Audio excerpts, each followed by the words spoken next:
2000 ವರ್ಷಗಳ ಹಿಂದೆ ಗೋಲ್ಗೊಥಾ ಬೆಟ್ಟದಲ್ಲಿ ನಮಗಾಗಿ ಜಯವನ್ನ ತಂದ ಯೇಸು, ಅವನು ಜಯಿಸಿದವನಾಗಿ ಆ ಜಯವನ್ನ ತಂದು ನಮಗೆ ಸೆಲೆಬ್ರೇಟ್ ಮಾಡೋದಕ್ಕೋಸ್ಕರ ಯು ಆರ್ ಮೋರ್ ದನ್ ಕಾನ್ಕರರ್ಸ್, ನೀವು ಪೂರ್ಣ ಜಯಶಾಲಿಗಳಾಗಿದ್ದೀರಾ.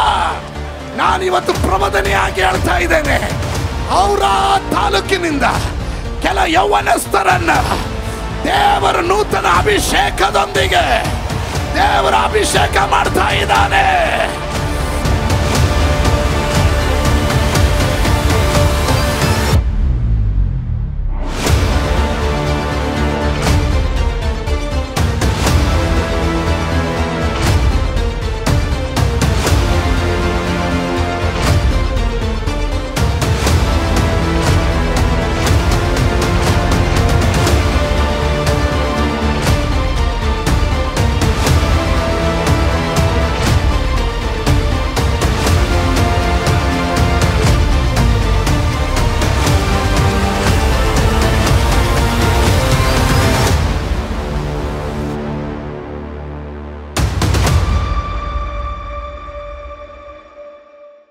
ಸತ್ಯವೇದ ಗ್ರಂಥ ತಂದಿರುವವರು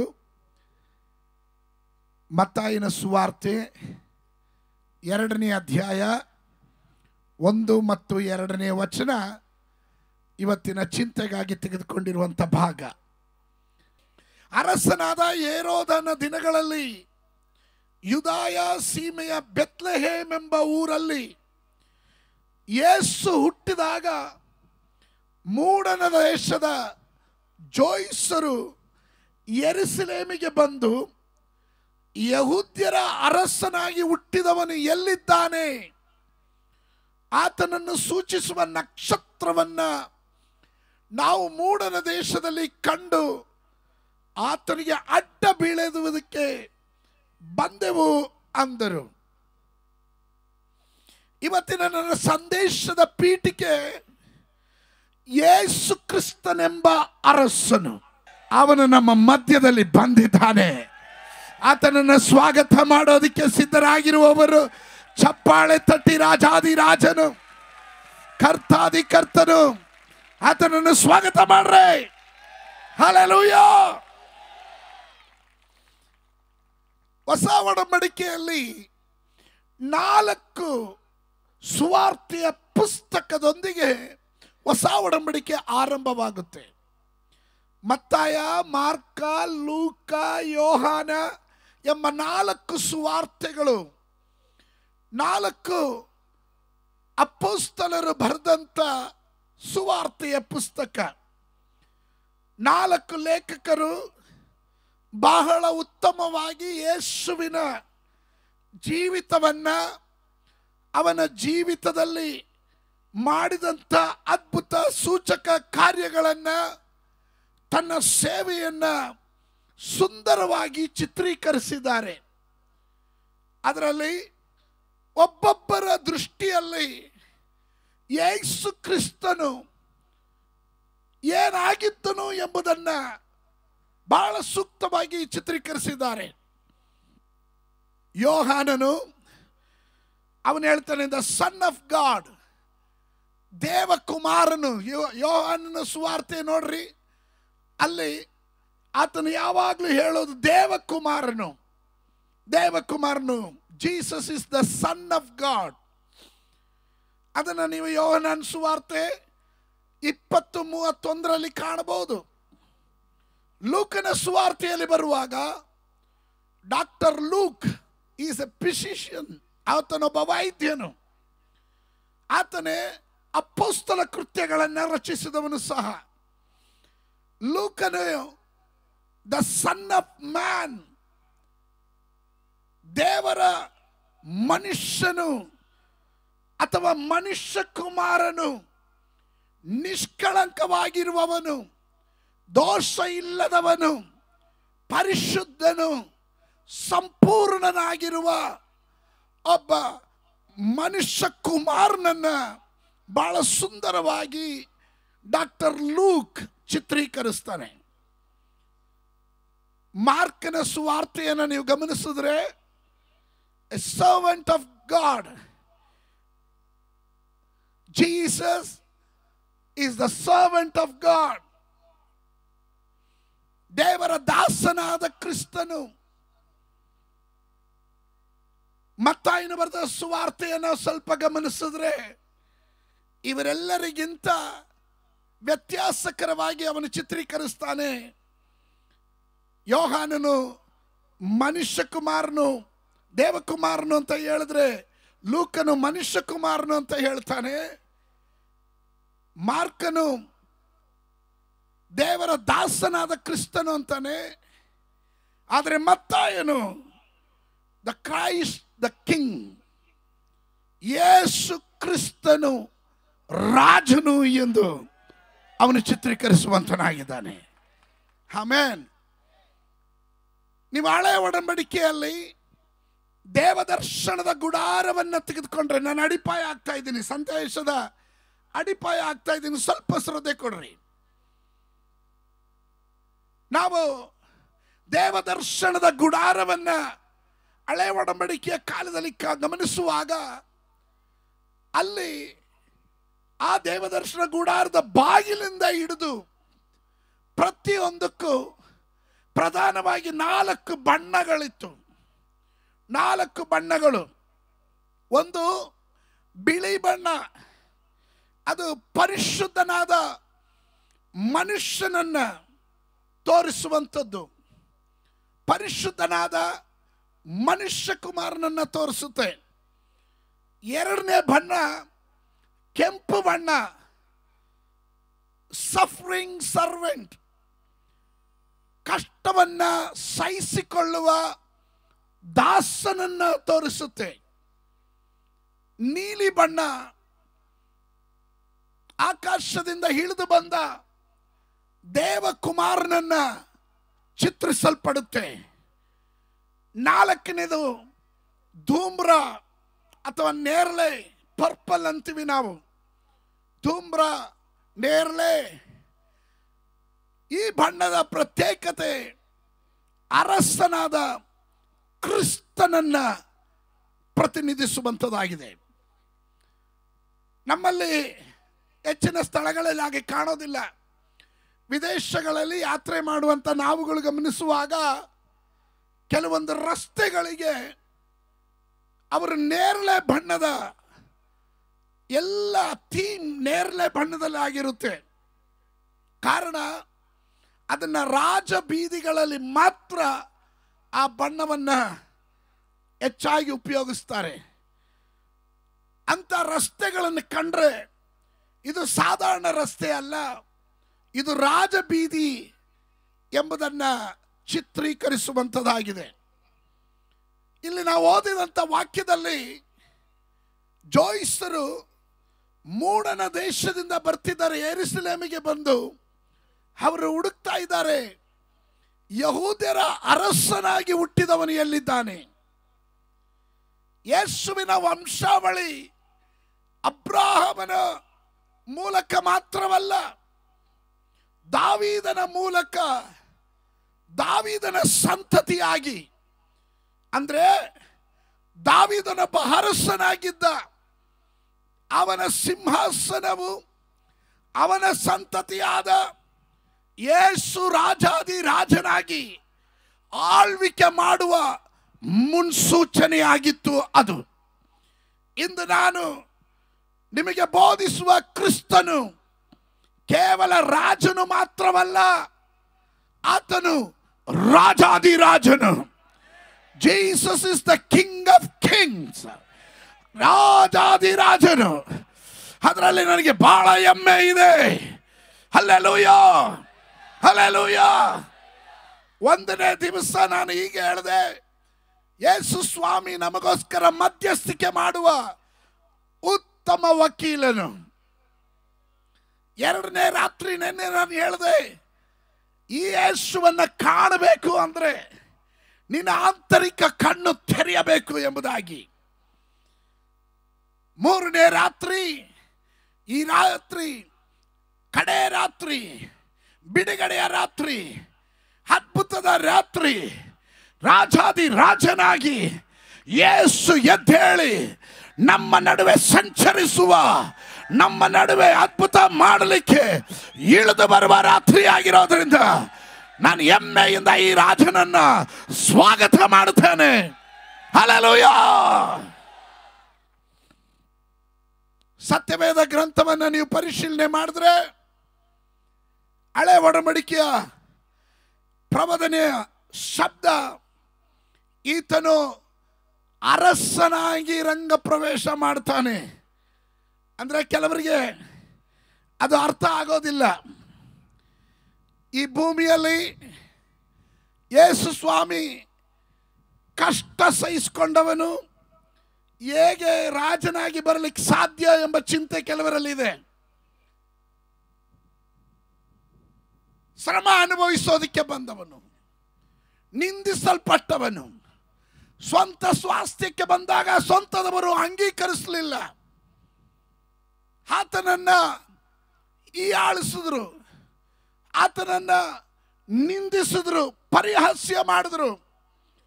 ಇಷ್ಟೊಂದು ಕಷ್ಟವನ್ನ ಸಹಿಸಿಕೊಳ್ಳೋದಕ್ಕೋಸ್ಕರ ಬಂದಂತ ಯೇಸು ಮತ್ತೆ ರಾಜನಾಗಿ ಬರ್ತಾನೆ ಅಂದ್ರೆ ಕೆಲವರಿಗೆ ನಂಬೋದಕ್ಕೆ ಅಸಾಧ್ಯ.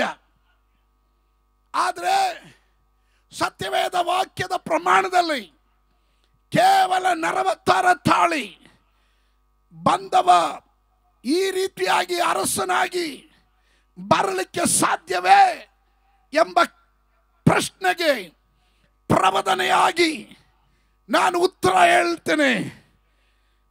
ಯೇಸು ಕ್ರಿಸ್ತನು ಯಹೂದ್ಯರ ಕುಲಗಳಿಂದ ಒಬ್ಬ ಅರಸನು ಹೊರಕ್ಕೆ ಬರುತ್ತಾನೆ ಎಂದು ಆದಿಕಾಂಡ ಪುಸ್ತಕ 49ನೇ ಅಧ್ಯಾಯದ 10ನೇ ವಾಕ್ಯದಲ್ಲಿ ಪ್ರವಾದನೆ ಶಬ್ದ ಮೊಳಗಿತು. ಪ್ರವಾದನೆಗಳು ಮಾತ್ರವಲ್ಲ, ಯಹೂದ್ಯರ ಕುಲಗಳಿಂದ ಒಬ್ಬ ಅರಸನು ಹೊರಗಡೆ ಬರ್ತಾನೆ, ರಾಜದಂಡವನ್ನು ಹಿಡಿಯತಕ್ಕವನು, ಬರುವ ತನಕ ದಂಡವು ಯಹೂದನ ಕೈಯಿಂದ ತಪ್ಪುವುದಿಲ್ಲ. ಮುದ್ರೆ ಕೋಲು ಅವನ ಪಾದಗಳ ಬಳಿಯಿಂದ ಕದಲುವುದಿಲ್ಲ. ಅವನಿಗೆ ಅನ್ಯ ಜನಗಳು ವಿಧಿಯರಾಗುವರು. ಪ್ರವಾದನೆ.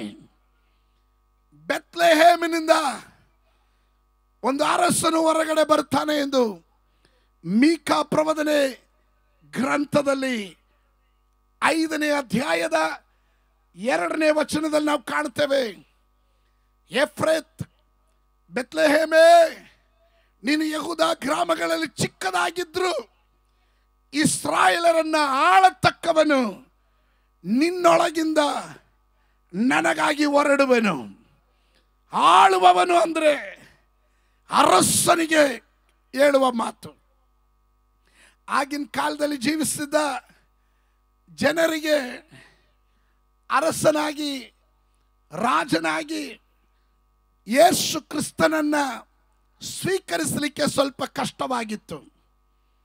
ಆದರೆ ಆತನು ಮತ್ತೆ ರಾಜಾದಿರಾಜನಾಗಿ ಹಿಂತಿರುಗಿ ಬಂದೇ ಬರ್ತಾನೆ. Hallelujah, hallelujah. ಕತ್ತೆಯ ಮರಿಯ ಮೇಲೆ ಹತ್ತಿ ಯಾರಿಗೂ ಬೇಡದೆ ಇದ್ದಂತ ಕಟ್ಟಲ್ಪಟ್ಟ ಕತ್ತೆ ಮರಿಯನ್ನ ಬಿಚ್ಚಿಸಿ ಆ ಕತ್ತೆ ಮರಿಯ ಮೇಲೆ ಕುಳಿತು ಸವಾರಿ ಮಾಡಿ ಬಂದಂತ ಯೇಸುವನ್ನ ಈ ಲೋಕದ ಜನ ಅರಸನಾಗಿ ಅಂಗೀಕರಿಸಲಿಲ್ಲ. ಆದರೆ ಒಂದು ದಿನ ಬಿಳಿಯ ಕುದುರೆಯನ್ನ ಹತ್ತಿ ಒಬ್ಬ ಹಿಂತಿರುಗಿ ಬರ್ತಾನೆ. ಅವನ ಹೆಸರು ಯೇಸು. ಅವನು ರಾಜಾದಿರಾಜನಾಗಿ ಬರ್ತಾನೆ. ಆ ದಿನ ಎಲ್ಲ ಮೊಣಕಾಲು ಮಡಿಸಬೇಕಾಗುತ್ತೆ, ಎಲ್ಲ ನಾಲಿಗೆಗಳು ಒಪ್ಪಬೇಕಾಗುತ್ತೆ. ಯೇಸುವೇ ರಾಜಾದಿರಾಜನು. ಎಲ್ಲ ಮೊಣಕಾಲು ಮಡಿಸಬೇಕಾಗುತ್ತೆ. ಈ ರಾತ್ರಿ ಅವನನ್ನು ಅರಸನಾಗಿ ಅಂಗೀಕರಿಸಿ ಅವನಿಗೆ ಅಡ್ಡ ಬಿದ್ದ ದೇವ ಜನರೇ, ನೀವು ಧನ್ಯರು, ನೀವು ಧನ್ಯರು. ಹಲ್ಲೆಲೂಯಾ. ಸಕಲ ಅಧಿಕಾರಿಗಳು, ಅಧಿಪತಿಗಳು, ರಾಜಕೀಯ ವ್ಯಕ್ತಿಗಳು, ಪಂಡಿತರು, ಬಡವರು, ಶ್ರೀಮಂತರು, ವಿದ್ಯಾವಂತರು, ಅವಿದ್ಯಾವಂತರು, ಹಣವಂತರು, ಸ್ಥಿತಿವಂತರು, ಇವರೆಲ್ಲರೂ ಮೊಣಕಾಲು ಮಡಿಸಬೇಕಾಗುತ್ತೆ. ಇವರೆಲ್ಲರೂ ಮೊಣಕಾಲು ಮಡಿಸಬೇಕಾಗುತ್ತೆ. ಹಾಲೆಲೂಯ. ಆ ದಿನದವರೆಗೆ ಕಾಯದೆ ಇವತ್ತೇ ಮೊಣಕಾಲು ಮಡಿಸಿರುವ ದೇವ ಮಕ್ಕಳಿಗಾಗಿ ನಾನು ದೇವರಿಗೆ ಸ್ತೋತ್ರ ಮಾಡುತ್ತೇನೆ. ಶಬ್ದ ತೆಗೆದು ಗಟ್ಟಿಯಾಗೊಂದು ಆಮೇನ್ ಹೇಳ್ರಿ. ಗಟ್ಟಿಯಾಗೊಂದು ಆಮೇನ್ ಹೇಳ್ರಿ. ನನಗೆ ಈ ರಾತ್ರಿ ಬಹಳ ಸಂತೋಷದ ರಾತ್ರಿ. ಇಷ್ಟು ಸಾವಿರ ಗಟ್ಟಲೆ ಜನ ಕೂಡಿ ಬಂದಿರುವ ಈ ವೇದಿಕೆಯಲ್ಲಿ ನಿಂತು ಈ ಅರಸನನ್ನ ನಿಮಗೆ ಪರಿಚಯ ಮಾಡೋದ್ರಲ್ಲಿ ನಾನು ಬಹಳ ಹೆಮ್ಮೆ ಉಳ್ಳವನಾಗಿದ್ದೇನೆ.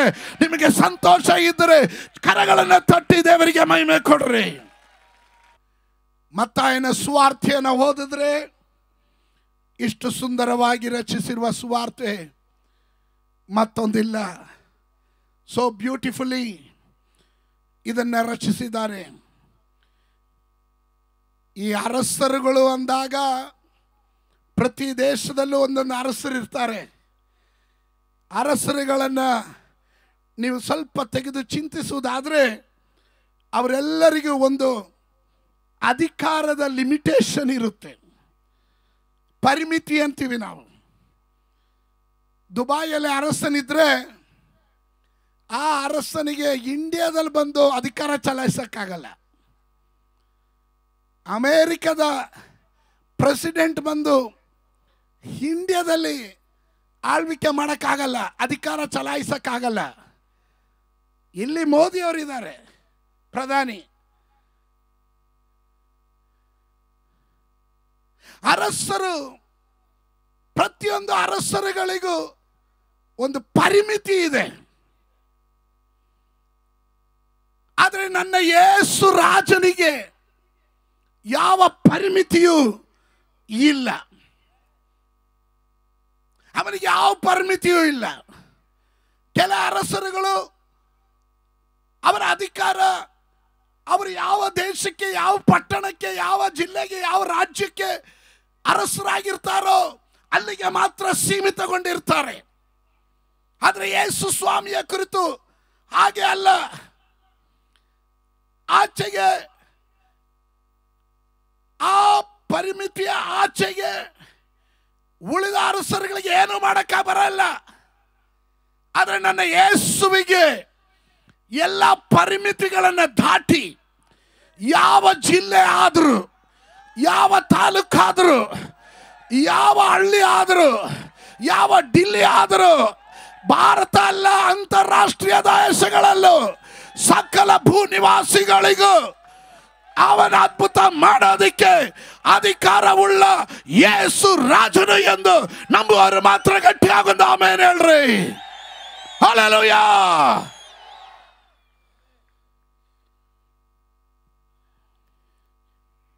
ಈ ರಾತ್ರಿ ಯೇಸುವಿನ ಅಧಿಕಾರದ ಪರಿಮಿತಿ ಏನು ಎಂಬುದಾಗಿ ಅರಿಯಬೇಕಾದ್ರೆ ನೀವು ಸತ್ಯವೇದ ಗ್ರಂಥದಲ್ಲಿ ಮತ್ತಾಯನು ಬರೆದಂಥ ಸುವಾರ್ತೆ 8ನೇ ಅಧ್ಯಾಯ ಮತ್ತು 9ನೇ ಅಧ್ಯಾಯಗಳಲ್ಲಿ ಯೇಸುವಿನ ಅಧಿಕಾರದ ವ್ಯಾಪ್ತಿಯನ್ನು ಬಹಳ ಸುಂದರವಾಗಿ ಚಿತ್ರೀಕರಿಸಿದ್ದಾರೆ.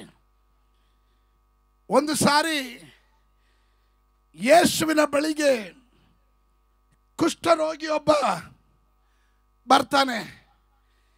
ಕುಷ್ಠರೋಗಿಯನ್ನ ಸೌಖ್ಯ ಮಾಡುವ ಅರಸನು ಈ ಭೂಮಿಯಲ್ಲಿ ಎಲ್ಲೂ ಇಲ್ಲ. ಕುಷ್ಠ ಅಂದರೆ ಅವನ ಕೈ, ಅವನ ಹುಬ್ಬಿನಲ್ಲಿ ಕೂದಲಿರೋದಿಲ್ಲ, ತಲೆಯಲ್ಲಿ ಕೂದಲಿರೋದಿಲ್ಲ, ಕಣ್ಣೆಲ್ಲ ಹಿಂಗಿ ಹೋಗಿರುತ್ತೆ, ಅವನ ಬೆರಳುಗಳೆಲ್ಲ ಮಡಚಿರುತ್ತೆ, ಕೀವು ರಕ್ತಗಳಿಂದ ಕುಷ್ಠ ಶರೀರ ಪೂರ್ತಿಯಾಗಿ ಇಂಚಿಂಚಾಗಿ ತಿಂದು ಬಿಡ್ತಾ ಇರುತ್ತೆ. ಆ ಕಾಲದಲ್ಲಿ ಕುಷ್ಠರೋಗಿಯನ್ನ ಪಾಳೆಯದ ಹೊರಗಡೆ ಇಡ್ತಾ ಇದ್ರು. ಅವನು ಜನ ಸಮೂಹದ ಮುಂದೆ ಬರಂಗಿಲ್ಲ, ಹತ್ತಿರಕ್ಕೆ ಬರಂಗಿಲ್ಲ. ಬಂದರೆ ಅವನನ್ನು ಕಲ್ಲೊಡೆದು ಕೊಲ್ತಾ ಇದ್ರು. ಅವನು ಕುಷ್ಠರೋಗಿ ಆಗಿದ್ರೆ ದೂರದಿಂದನೇ ಹೇಳಬೇಕು, ನಾನು ಅಶುದ್ಧನು, ನಾನು ಅಶುದ್ಧನು, ಅಶುದ್ಧನು. ಕುಷ್ಠರೋಗಿಯನ್ನ ಮುಟ್ಟೋದಕ್ಕೆ ಪ್ರಮಾಣ ಇಲ್ಲ. ಅವನನ್ನು ಮುಟ್ಟಿದವರು ಅಶುದ್ಧರಾಗ್ತಾರೆ. ಆದರೆ ಈ ರಾಜನು, ಈ ಅರಸನು, ಅಲ್ಲಲ್ಲಿಯ ಬೇರೆ ಯಾವ ಅರಸನಿಗೂ ಕುಷ್ಠರೋಗಿಯನ್ನ ಸ್ವಸ್ಥಗೊಳಿಸುವ ಅಧಿಕಾರ ಇಲ್ಲ. ಇರೋದಾದ್ರೆ ಅದು ಒಬ್ಬ ಅರಸನಿಗೆ ಮಾತ್ರವೇ. ಅದು ನನ್ನ ಯೇಸು ಅರಸನಿಗೆ ಮಾತ್ರವೇ ಸಾಧ್ಯ. Hallelujah, hallelujah, hallelujah. ಅಂದಿನವರೆಗೂ ಹುಟ್ಟಿದ ಯಾವ ಅರಸನು ಕುಷ್ಠರೋಗಿ ಹತ್ರ ಹೋಗ್ಲಿ, ಅವನು ಸ್ವಸ್ಥ ಮಾಡೋದು ಹೋಗ್ಲಿ, ಹತ್ರನೂ ಬರಲ್ಲ. ಯಾಕಂದರೆ ಅದು ಅಂಟು ರೋಗ, ಇವ್ರಿಗೂ ಬಂದ್ಬಿಡುತ್ತೇನೆ ಭಯಕ್ಕೆ ಹತ್ರನೇ ಬರಲ್ಲ. ಆದರೆ ಈ ಕುಷ್ಠರೋಗಿಯನ್ನು ಕಂಡಾಗ ನನ್ನ ರಾಜ ಯೇಸು ರಾಜನು ಅವನ ಹತ್ತಿರಕ್ಕೆ ಬರ್ತಾನೆ. ಕುಷ್ಠರೋಗಿ ಯೇಸುವನ್ನು ಕಂಡು ಕೇಳ್ತಾನೆ, ನಿನಗೆ ಮನಸ್ಸಿದ್ರೆ ನನ್ನನ್ನು ಶುದ್ಧ ಮಾಡಬಲ್ಲೆ? ಯೇಸು ಸ್ವಾಮಿ ಕೇಳಿದನು, ಮನಸ್ಸಿದ್ರೆ ಅಂತ ಹೇಳ್ತೀಯ? ಯೇಸು ಅವನಿಗೆ ಹೇಳಿದ್ರು, ಶುದ್ಧನಾಗು. Hallelujah. There is a power in the name of Jesus. ಯೇಸುವಿನ ನಾಮದಲ್ಲಿ ಅಧಿಕಾರ ಇದೆ. ಇವತ್ತು ರಾತ್ರಿ ಅಧಿಕಾರವುಳ್ಳ ಅರಸನು ಔರಾದ್ ಮೈದಾನದಲ್ಲಿ ಇಲ್ಲಿ ಕೂಡಿ ಬಂದಿದ್ದಾನೆ.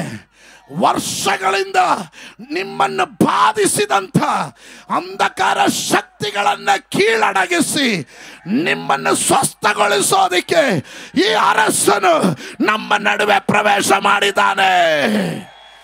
Hallelujah. He is the king. Amen, amen.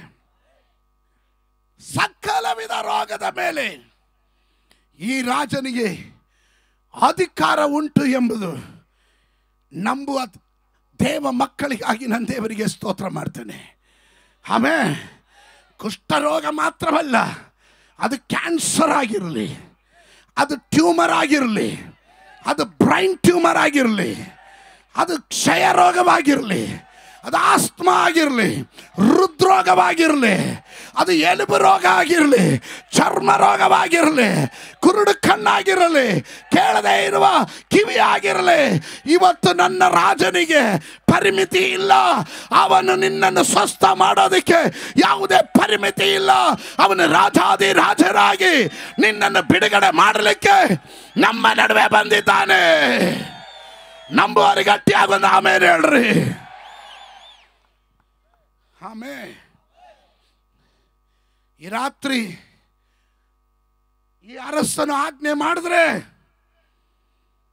ನಿಮ್ಮ ಮೇಲೆ, ನಿಮ್ಮ ಕುಟುಂಬದ ಮೇಲೆ ಇರುವ ಎಲ್ಲ ರೋಗ ಶಕ್ತಿಗಳು, ಎಲ್ಲ ದುರಾತ್ಮನ ಶಕ್ತಿಗಳು ಈ ರಾತ್ರಿ ನಿಮ್ಮನ್ನು, ನಿಮ್ಮ ಗ್ರಾಮವನ್ನು ಬಿಟ್ಟು ಓಡಿ ಹೋಗಲೇಬೇಕಾಗುತ್ತೆ. ಎಲ್ಲ ರೋಗ ಶಕ್ತಿಗಳು ಓಡಿ ಹೋಗಲೇಬೇಕು. ಅದು ಒಪ್ಪುವವರು ಮಾತ್ರ ಗಟ್ಟಿಯಾಗಿ ಒಂದು ಆಮೇನ್ ಹೇಳ್ರಿ. ರೋಗ ಮತ್ತು ರೋಗ ಶಕ್ತಿಗಳ ಮೇಲೆ ಯೇಸುವಿಗೆ ಅಧಿಕಾರ ಉಂಟು ಎಂದು ಯಾರು ನಂಬಲಿಕ್ಕೆ ಸಾಧ್ಯ? ನಂಬೋರು ಗಟ್ಟಿಯಾಗಿ ಹೇಳ್ರಿ. ನನ್ನ ಯೇಸು ನನ್ನನ್ನು ಸ್ವಸ್ಥ ಮಾಡಲಿಕ್ಕೆ ಅವನಿಗೆ ಅಧಿಕಾರ ಇದೆ.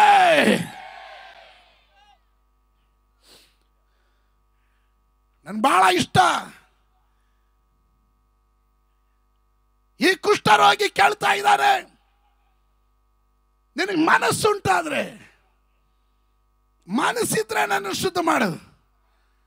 ಈ ಅರಸನ ಪ್ರತ್ಯೇಕತೆ ಮನಸ್ಸುಳ್ಳವನು.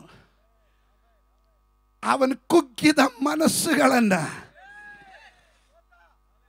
ಮುರಿದ ಮನಸ್ಸುಗಳನ್ನ, ನೊಂದ ಹೃದಯಗಳನ್ನ ಅವನು ಸಂತೈಸುವ ಕರುಣೆ ಉಳ್ಳ ರಾಜನು ಇವನು. ಇವನು ಕ್ರೂರಿಯಾದ ಅರಸನಲ್ಲ, ಇವನು ಕರುಣೆ ಉಳ್ಳ ಅರಸನು. ಒಬ್ಬರು ಮಾತ್ರ ಗಟ್ಟಿಯಾಗಿ ಆಮೇಲೆ ಹೇಳ್ರಿ. ಈ ಅರಸನು ನನ್ನನ್ನು ಸ್ವಸ್ಥ ಮಾಡೋದಕ್ಕೆ ನನ್ನ ಕುಟುಂಬವನ್ನು ಬಿಡುಗಡೆ ಮಾಡೋದಕ್ಕೆ ಇವತ್ತು ರಾತ್ರಿ ನಮ್ಮ ನಡುವೆ ಬಂದಿದ್ದಾನೆ ಎಂದು ನಂಬುವರು ಗಟ್ಟಿಯಾಗಿ ಒಂದು ಆಮೇಲೆ ಹೇಳ್ರಿ. ಮತ್ತಾಯನು ತನ್ನ ಸುವಾರ್ತೆ ಪುಸ್ತಕದಲ್ಲಿ ಅಲ್ಲಿಗೆ ನಿಲ್ಲಿಸಲಿಲ್ಲ. ಯೇಸುವಿಗೆ ಮತ್ಯಾವುದರ ಮೇಲೆ ಅಧಿಕಾರ ಉಂಟು? ಈ ಅರಸನಿಗೆ ಮತ್ಯಾವುದರ ಮೇಲೆ ಅಧಿಕಾರ ಉಂಟು? ಇವನಿಗೆ ಪ್ರಕೃತಿ ಶಕ್ತಿಗಳ ಮೇಲೆ ಅಧಿಕಾರ ಉಳ್ಳವನು ಈ ಅರಸನು. Amen, hallelujah. ಗಾಳಿಯೇ ಶಾಂತವಾಗು, ಕಡಲೆ ಶಾಂತವಾಗು ಎಂದು ಅಪ್ಪಣೆ ಕೊಟ್ಟರೆ ಪ್ರಕೃತಿ ಶಕ್ತಿಗಳು ಈ ಅರಸನ ಮಾತಿಗೆ ವಿಧಿಯರಾಗುತ್ತವೆ. ನಂಬರ್ ಮಾತ್ರ ಆಮೇಲೆ ಹೇಳ್ರಿ, ಸ್ತೋತ್ರ ಹೇಳ್ರಿ. 2 ಹನಿ ಮಳೆ ಬಂದಿದೆ ತಡ, ಕೆಲವರೆಲ್ಲ ಎದ್ದೋಗುತ್ತಾ ಇದ್ದಾರೆ. ನಾನು ಹೇಳ್ತೇನೆ, ಇವತ್ತು ಈ ಕೂಟ ಮುಗಿದು ನೀವು ಮನೆಗೆ ಹೋಗೋವರೆಗೂ ಮಳೆ ನಿಮಗೆ ಅಡ್ಡಿ ಮಾಡೋದಿಲ್ಲ, ಅಡ್ಡಿ ಮಾಡೋದಿಲ್ಲ. ಕಾರಣ ಇಲ್ಲಿ ನಾನು ಪ್ರಸಂಗ ಮಾಡ್ತಾ ಇರೋದು ಸಾಧಾರಣವಾದ ವ್ಯಕ್ತಿಯ ಹೆಸರಲ್ಲ, ರಾಜಾದಿರಾಜನಾದ ಯೇಸುವಿನ ನಾಮ. ಹಲ್ಲೆಲೂಯಾ. ಅವನಿಗೆ ಪ್ರಕೃತಿ ಶಕ್ತಿಗಳ ಮೇಲೆ ಅಧಿಕಾರ ಇದೆ.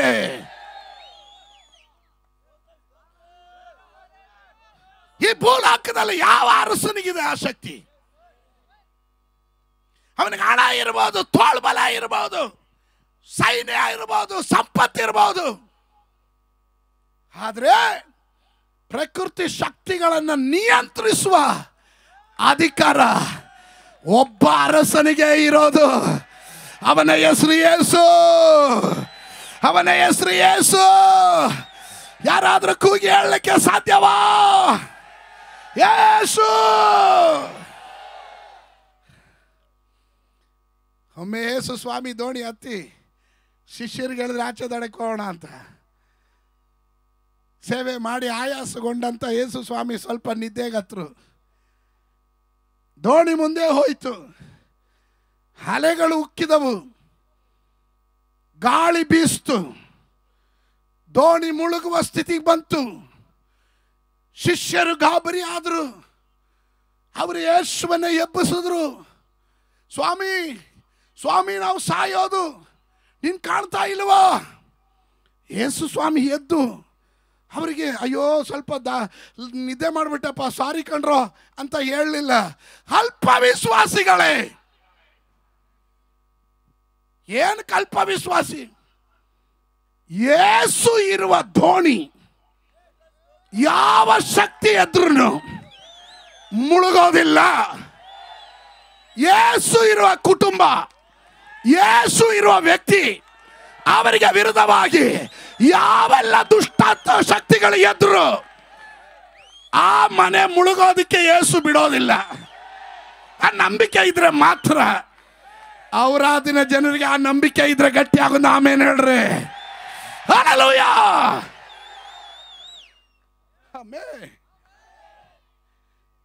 ಅಲ್ಪ ವಿಶ್ವಾಸಿಗಳೇ, ಯಾಕೆ ಧೈರ್ಯಗಿಡ್ತೀರಿ? ಯಾಕೆ ಧೈರ್ಯಗಿಡ್ತೀರಿ? ಅವನು ಎದ್ದು ಗಾಳಿಯನ್ನ, ಸಮುದ್ರವನ್ನ ಗದರಿಸಿದನು. ಆಗ ಎಲ್ಲ ಶಾಂತವಾಯಿತು. ಇದುವರೆಗೂ ನಿನ್ನನ್ನು ಮುಳುಗಿಸ್ಬಿಡ್ತೀನಿ, ನಿನ್ನ ನಾಶ ಮಾಡಿಬಿಡ್ತೀನಿ, ನಿನ್ನನ್ನು ಹಾಳು ಮಾಡಾಕ್ಬಿಡ್ತೀನಿ, ಇಳಿದಂಗೆ ಮಾಡಾಕ್ಬಿಡ್ತೀನಿ ಎಂದು ಉಕ್ಕಿ ಉಕ್ಕಿ ಬಂದಂಥ ಅಲೆಗಳು, ನಿನಗೆ ವಿರುದ್ಧವಾಗಿ ಮಾತನಾಡಿದ ಮಾತುಗಳು, ದುರಾತ್ಮ ಶಕ್ತಿಗಳು, ನಿನಗೆ ಆಯುಸ್ಸು ಜಾಸ್ತಿ ಇಲ್ಲ ಅಂತ ವಿಧಿ ಬರೆದಂತ ಶಕ್ತಿಗಳು ಕೇಳತಕ್ಕಂತೆ ಇವತ್ತು ರಾತ್ರಿ ನಾನು ಘೋಷಿಸ್ತಾ ಇದ್ದಾನೆ. ಯೇಸು ಎದ್ರೆ, ಈ ಅರಸನು ಎದ್ರೆ, ಅವನೊಂದೇ ಒಂದು ಅಪ್ಪಣೆ ಕೊಡ್ತಾನೆ. ಕೀಪ್ ಕ್ವೈಟ್, ಸೈಲೆಂಟ್, ಶಾಂತವಾಗು, ಗಾಳಿ ಶಾಂತವಾಗು, ಅಲೆಗಳು ಶಾಂತವಾಗು. ದೇವರ ವಾಕ್ಯ ಹೇಳುತ್ತೆ ಎಲ್ಲ ಶಾಂತವಾಯಿತು. ಇವತ್ತು ಔರಾದನಲ್ಲಿ ನಿನ್ನ ಕುಟುಂಬವನ್ನು ಬಾಧಿಸಿದ ಶಕ್ತಿಗಳಿಗೆ ದೇವರು ಅಪ್ಪಣೆ ಕೊಡ್ತಾ ಇದ್ದಾನೆ.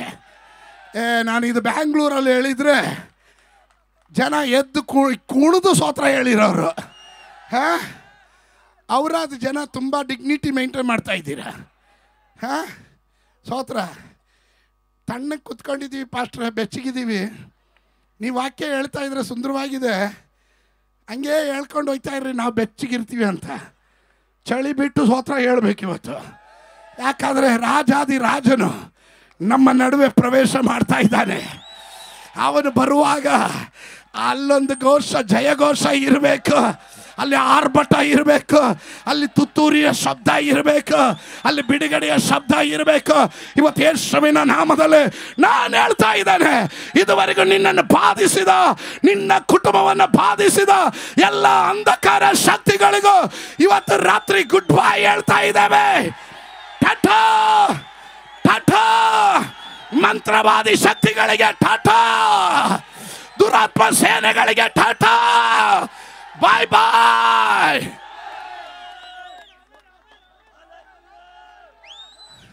ಯಾವುದೋ ಡಾಕ್ಟರ್ ರಿಪೋರ್ಟ್ ಹೇಳಿದ್ರು ಇನ್ನು 3 ತಿಂಗಳು ಬದುಕಲ್ಲ ಅಂತ. 1985ರಲ್ಲಿ ನಮ್ಮ ತಾಯಿಗೂ ಬ್ಯಾಂಗ್ಳೂರಿನ ಕಾರ್ಡಿಯಾಲಜಿಸ್ಟ್ ಡಾಕ್ಟರ್ ವೆಂಕಟೇಶ್ ಹೇಳಿದ್ರು, ನಮ್ಮ ತಂದೆನ ಕರೆದು ಹೇಳಿದ್ರು, ನಿನ್ನ ಹೆಂಡ್ತಿ ಹೆಚ್ಚಂದರೆ 3 ತಿಂಗಳು ಬದುಕ್ಬೋದು, ಸಂತೋಷವಾಗಿ ಅವಳನ್ನ ಕಳಿಸ್ಕೊಡು ಅಂತ. 1985ರಲ್ಲಿ ಆವತ್ತು ಬೀಸಿದ ಬಿರುಗಾಳಿ ನನ್ನ ತಂದೆ ಭಯಪಟ್ಟರು. ನಾನು ಚಿಕ್ಕವನಾಗಿದ್ದೆ, ಗಾಬರಿಗೊಳಗಾದೆ. ಅಮ್ಮ ಇಲ್ಲದೆ ಇರುವ ಜೀವಿತ ನೆನೆಸ್ಕೊಳಕ್ಕಾಗಲಿಲ್ಲ. ಆದರೆ ಯೇಸು ಎಂಬ ಅರಸನು ನಮ್ಮ ಮನೆಗೆ ಪ್ರವೇಶ ಮಾಡಿದನು. ಈ ಅರಸನು ನಮ್ಮ ಮನೆಗೆ ಪ್ರವೇಶ ಮಾಡಿದನು, ನಮ್ಮ ಅಮ್ಮನ ಹೃದಯದಲ್ಲಿ ಪ್ರವೇಶ ಮಾಡಿದನು. ಅವತ್ತು ರಾತ್ರಿನೇ ನಮ್ಮ ಅಮ್ಮನನ್ನು ಗುಣ ಮಾಡಿದನು. ಇವತ್ತು 2024 ಆಯಿತು. ನಮ್ಮಮ್ಮ 87 ವರ್ಷ ಪ್ರಾಯ, ಗುಂಡ್ಕಲ್ಲಿದ್ದಂಗಿದ್ದಾರೆ. ಹಲ್ಲೆಲೂಯಾ. ಸೈತಾನನು ಸುಳ್ಳುಗಾರ, ಸುಳ್ಳಿನ ಅಪ್ಪ. ಆದರೆ ಇವತ್ತು ನಾನು ನಿಮಗೆ ಘೋಷಿಸ್ತಾ ಇದ್ದೇನೆ, ಯೇಸು ನಿಮ್ಮ ಮೇಲೆ ಬಂದಿರುವ ಎಲ್ಲ ವಿಧವಾದ ಅಲೆಗಳಿಗೆ ಇವತ್ತು ಕೊನೆ ಹೇಳ್ತಾ ಇದ್ದಾನೆ. ಯೇಸುವಿನ ನಾಮದಲ್ಲೇ, ಯೇಸುವಿನ ನಾಮದಲ್ಲೇ ಈ ರಾಜನ ಅಪ್ಪಣೆ ಕೊಟ್ರೆ ಎಲ್ಲ ಅಲೆಗಳು ಶಾಂತವಾಗಬೇಕು, ಎಲ್ಲ ಬಿರುಗಾಳಿಗಳು ಶಾಂತವಾಗಬೇಕು.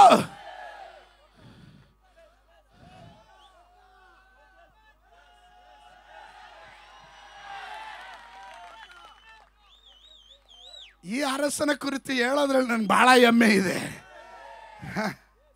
ಆಮೇ ಕೆಲ ಯೌವನಸ್ಥರು ಇವತ್ತೆಲ್ಲ ಬಾಚ್ಕೊಳಕ್ಕೆ ರೆಡಿ ಆಗಿದ್ದಾರೆ ಅವರು. ಸ್ತೋತ್ರ. ಹಂಗಿರ್ಬೇಕು ಸ್ತೋತ್ರ. ಕೆಲವರಿದ್ದಾರೆ ಊರು ಹೋಗು ಕಾಡು ಬಾ ಅನ್ನಂಗೆ, ನೀರಿಗೆ ಹಾಕಿದ್ರೆ ನೆನೆಯೋದು ಇಲ್ಲ, ಬೆಂಕಿಗೆ ಹಾಕಿದ್ರೆ ಉರಿಯೋದು ಇಲ್ಲ, ಸತ್ವ ಅಂತ ಅವ್ರ ಸ್ತೋತ್ರ ಹೇಳುವಾಗಲೇ ಗೊತ್ತು. ಹಲ್ಲೆಲೂಯಾ. ಇವರ ಕುರಿತು ದೇವರ ವಾಕ್ಯ ಏನು ಹೇಳುತ್ತೆ ಗೊತ್ತಾ? ಇವನು ಬಿಸಿಯೂ ಅಲ್ಲ, ತಣ್ಣಗೂ ಅಲ್ಲ, ಉಗುರು ಬೆಚ್ಚಗೆ ಇರೋದ್ರಿಂದ ಇವನನ್ನು ಕ್ಯಾಕ್ರು ಸುಗಿದು ಬಿಡ್ತೀನಿ ಅಂತ ನಾನು ಹೇಳಿದಲ್ಲ, ಬೈಬಲ್ ಹೇಳಿದ್ರದು. ಸ್ತೋತ್ರ. ನೀನು ಒಂದು ಐಸಾಗು, ಇಲ್ಲ ಬೆಂಕಿ ಆಗು. ರಾಜಾದಿ ರಾಜನು ಬರುವಾಗ ಸತ್ವ ಅಂತ ಇರಬೇಡ. ಇದರ ಒಳಗಡೆ ನಿನ್ನ ಕುಟುಂಬಕ್ಕೆ ವಿರುದ್ಧವಾಗಿ ತಲೆ ಎತ್ತಿದ ಅನೇಕ ಶಕ್ತಿಗಳಿದೆ. ವರ್ಷಗಳಿಂದ ನಿನ್ನ ಜೀವನವನ್ನು ಉದ್ಧಾರ ಆಗದಂತೆ ತಡೆ ಹಿಡಿಯುವ ದುರಾತ್ಮ ಶಕ್ತಿಗಳಿದೆ.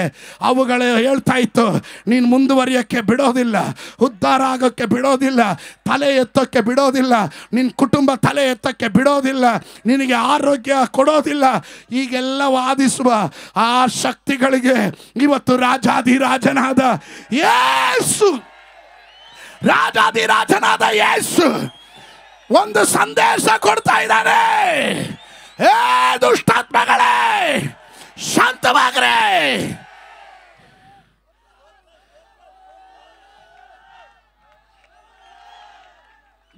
ಯೇಸು ಮಸೀಹಿ. ನನಗೆ ಬಹಳ ಇಷ್ಟಪಟ್ಟಿದ್ದು ಆ ಜನರು ಬೆರಗಾಗಿ ಈತನು ಎಂಥವನಾಗಿರ್ಬೋದು. ಗಾಳಿಯು ಸಮುದ್ರ ಸಹ ಈತನು ಹೇಳಿದ ಹಾಗೆ ಕೇಳ್ತವಲ್ಲ ಅಂದ್ರು. ಈ ಅರಸನ ಹಾಗೆ ಯಾವ ಅರಸನಿಗೆ ಇಷ್ಟೊಂದು ಪವರ್ ಇದೆ? ನಾನು ಚಾಲೆಂಜ್ ಮಾಡ್ತೀನಿ. ಅಮೇರಿಕಾದಲ್ಲಿರುವ ಪ್ರೆಸಿಡೆಂಟ್ಗೆ, ಬೈಡನ್ಗೆ ಡಾಲರ್ ಇರ್ಬೋದು, ಪ್ರಪಂಚದ ದೊಡ್ಡಣ್ಣ ಎಂಬ ಹೆಸರು ಇರ್ಬೋದು. ಮಳೆ ನಿಲ್ಸಕ್ಕಾಗುತ್ತಾ? ಗಾಳಿ ನಿಲ್ಸಕ್ಕಾಗುತ್ತಾ? ಸಮುದ್ರ ನಿಲ್ಸಕ್ಕಾಗುತ್ತಾ? ಕಮಾನ್, ಅಲೆಗಳನ್ನು ನಿಲ್ಸಕ್ಕಾಗುತ್ತಾ? ಒಬ್ಬ ಅರಸನಿಗೆ ಮಾತ್ರವೇ ಸಾಧ್ಯ. ಆ ಅರಸನು ನನ್ನ ಅರಸನು ಅಂತ ಹೇಳೋದ್ರಲ್ಲಿ ನಾನು ಹೆಮ್ಮೆ ಉಳ್ಳವನಾಗಿದ್ದೇನೆ. ಔರಾದಿನಲ್ಲಿ ಯಾರಾದ್ರೂ ಇದ್ದೀರಾ? ಈ ಅರಸನು ನನ್ನ ಅರಸನು. ಹಲ್ಲೆಲೂಯಾ.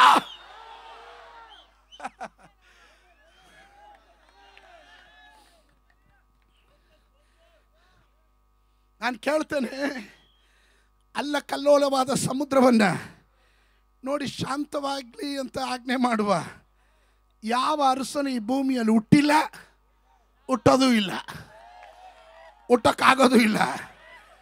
ಅಂಥ ಅರಸನನ್ನು ಸೇವಿಸುವ ನಾವೆಂಥವ್ರು? ನಾವೇ ಧನ್ಯರು.